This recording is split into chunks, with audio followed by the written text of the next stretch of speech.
New details tonight on what really happened the night of the Benghazi terror attacks and how politics may have played a major role in the response or lack of it that left 4 Americans, including the U.S. ambassador to Libya, dead.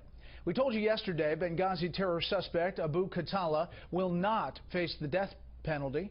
That reversal by the Obama administration comes as we hear from new witnesses who say more could have been done to save the victims. Senior correspondent Adam Housley has tonight's top story. There's so many ways that you can get screwed over, per se, basically thrown under the bus if you give any sort of information. This man has asked that his identity be protected for fear of retribution and says others in his squadron have also wanted to talk about Benghazi from the very beginning, but none have been interviewed since the 2012 attack, and all are afraid of retribution. I'm not trying to give away information that could ever harm the military at all, and that was never my intention, that was never my plan, but I feel like some things do need to come to light. He says within minutes his air squadron was told that a, quote, real-world mission was going down. They raced to the field and were quickly briefed as planes were armed and prepared to launch. There were people everywhere. That fly line was full of people, and we were all ready to go, all of us. But according to the controversial State Department Accountability Review Board investigation, interagency response to Benghazi was, quote, timely and appropriate, something our source vehemently denies.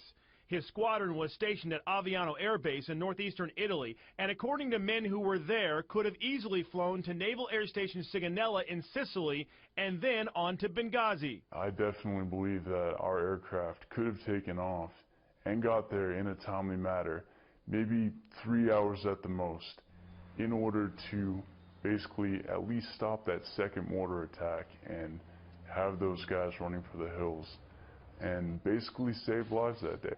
He says the military excuse that a refueling tanker wasn't available isn't valid because American jets routinely refuel by using what's called a, quote, hot pit maneuver, which allows the jets to land and get fuel without shutting off the engines. He says multiple locations were available the night of the Benghazi attack. As far as I'm concerned, we're the world's greatest Air Force, and we need something done, and we need to save some American lives. We're going to get it done. They just kept telling me we're waiting on a call. We're waiting on the call. I still feel a sense of fault for not being there when we were needed. We could have been there, and that's the worst part. That's a horrible feeling to have when you can help someone, especially when you don't even find out until later and then you hear that people actually died. The same frustrations have compelled Mike, a former team sergeant for a military anti-terror quick reaction force, once known as the SIF, to talk.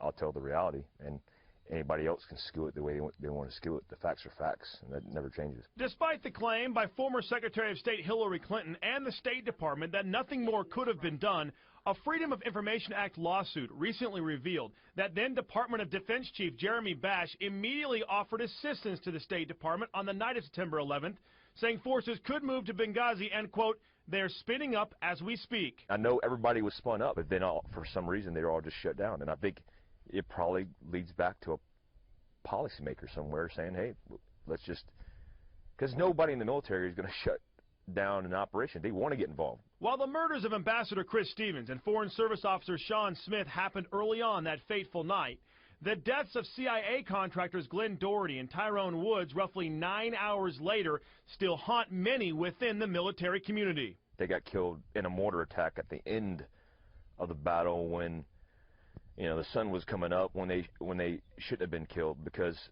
we had plenty of time at that point, hours and hours and hours of time, to be able to do something, which we did nothing.